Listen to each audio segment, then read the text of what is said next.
چرخ بھی سکتے میں کسی شیخ کی رحلت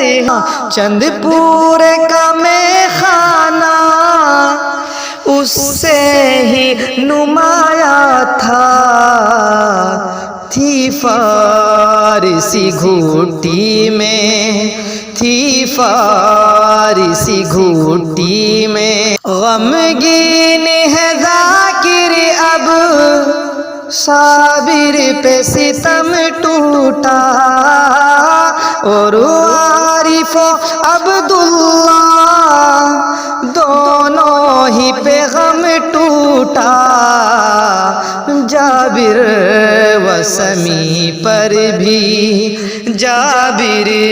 و سمی پر بھی برپا ہوئی شامت ہے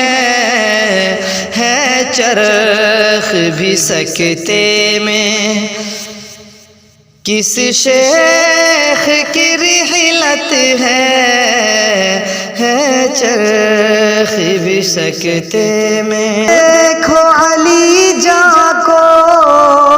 روتے ہوئے جاتے ہیں افتخار پہ غم ٹوٹا عبد رحمہ رلاتے ہیں اب خانداں غمگی ہے اب خانداں غمگی ہے کسی طرح کی فرقت ہے اب خانداں غمگی ہے کسی طرح کی فرقت ہے چرخ بھی سکتے میں کس شیخ کی رحلت ہے چرخ بھی سکتے میں کرتا ہوں حضرت مولانا جعفر صاحب سے کہ ان سے پہلے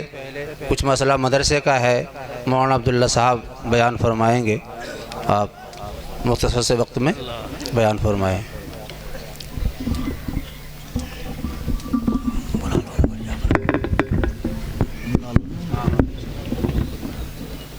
بسم اللہ الرحمن الرحیم کافی وقت ہو گیا ہے اور اب وقت اجازت نہیں دے رہا کہ مزید میں کچھ کہوں بہرحال آپ تمام حضرات کا آنے کا میں شکریہ ادا کرتا ہوں کہ آپ لوگوں نے میری حوصلہ افزائی کی والد محترم کے جانے کے بعد جو احساس مجھے ہوا اور تمام بھائیوں نے اور اساتذہ نے اور شاگردان رشیدان نے جو میری حوصلہ افزائی کی اور میرا ہاتھ پکڑا اور مجھے کھڑا کیا مجھے محسوس یہ ہوا کہ ہاں الحمدللہ والد صاحب کے بعد بھی میرے ساتھ لوگ ہیں اور مجھے کمی کا احساس نہیں ہونے دیا بہرحال جو ذمہ داری والد محترم کے بعد ایک دم سے بوجھ سر کے اوپر آیا میرے دل میں اور میرا دل و دماغ اس کو قبول کرنے کے لیے تیار نہیں تھا کہ میں اس طریقے سے کتنا بڑا بوجھ اٹھا سکتا ہوں بہرحال جب والد محترم حیات تھے تب وہ مدرسے سے سفر کے لیے روانہ ہوتے تھے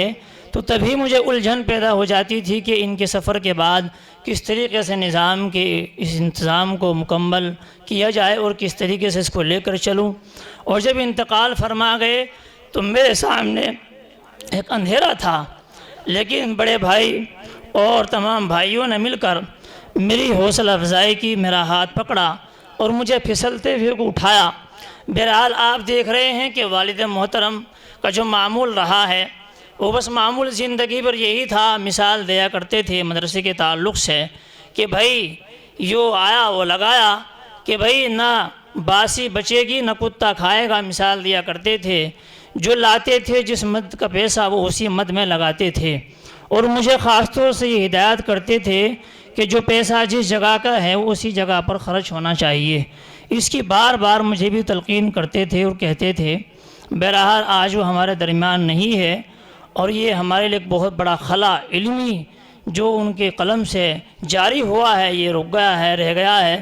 لیکن انشاءاللہ ہم امید کرتے ہیں کہ جو باقی تصانیفات ہیں وہ ان کی مکمل کی جائے گی ایک کتاب پہ تو مستقل میں بھی کام کر رہا تھا جو کتاب لکھی ہے اشعار میں حالات زندگی علماء کرام کے ہندوستان کے مختلف مقامات کے مدارس کے وہ 50 صفحے میں مکمل کر چکا تھا آگے مکمل کرتا کہ انتقال فرما گئی، اللہ کو یہی منظور تھا، لیکن وہ کچھ مسودات میرے پاس موجود ہیں، اور بوسطہ کی شرابی ابھی باقی ہے، وہ بھی مسودہ موجود ہے، انشاءاللہ وہ بھی منظر عام پر آئے گی۔ اور اسی طریقے سے مولانا محمد عمر صاحب، جو والد صاحب سے بڑا خاص گہرا تعلق ان کا تھا، اور والد صاحب کو بھی ان سے خاص گہرا تعلق تھا، تو اس موقع سے میں ان کو بھی یاد کرتا ہوں اور ان کو بھی خراج عقیدت پیش کرتا ہوں کہ حضرت والا بھی اس علاقے کی جان تھے۔ یہ دونوں مل کر کمال پور کے زمانے میں کام کرتے تھے۔ والد محترم 1992 میں یہاں تشریف لے آئے، اور مولانا محمد عمر صاحب اکبر پور میں ہی تشریف فرما رہے اور وہیں انتقال کر گئے۔ بہرحال ابو نے ان کے متعلق بھی کتاب لکھی جس کا نام پیکر اخلاق ہے، انشاءاللہ وہ بھی جلدی منظر عام پر آئے گی، اور مدرسے کے تعلق سے تعلیمی معیار بھی انشاءاللہ بلند ہوگا۔ والد محترم یہ چاہتے تھے کہ بلڈنگ سے، عمارت سے، تعمیر سے فارغ ہونے کے بعد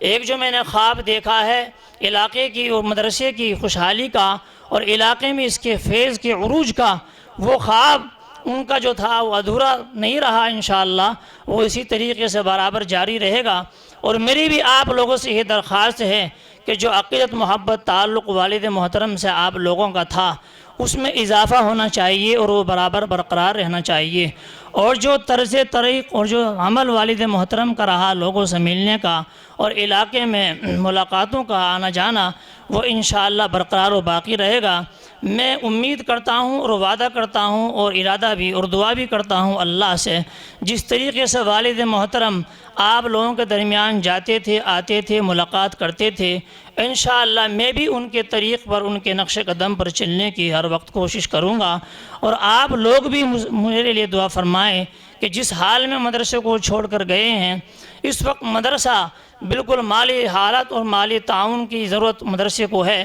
اور جس مدرسے کو پوزیشن میں چھوڑ گئے ہیں بالکل وہ مالی حالت بالکل جو ہے وہ زیرو ہے۔ اس لیے میری آپ لوگوں سے اتنا بڑا پروگرام ہے، تعمیری کام ہے، انتظام ہے، تعلیمات ہے،